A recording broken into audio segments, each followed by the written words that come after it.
সুখের ব্যাখ্যা হয়, কিন্তু মায়াবতী মায়ার কোনো ব্যাখ্যা হয় না।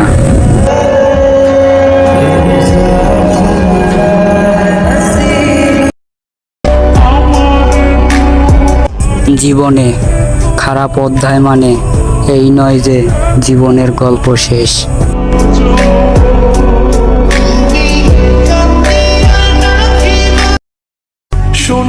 আমার খুব দেখতে ইচ্ছে করে, কে পাইছে আপনারে?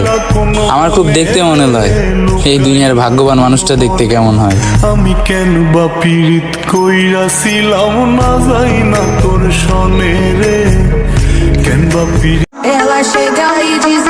মন মাতাল হতে পারে, কিন্তু মস্তিষ্ক না। তোমার প্রতি দুর্বল ছিলাম, কিন্তু বোকা না। ধন্যবাদ।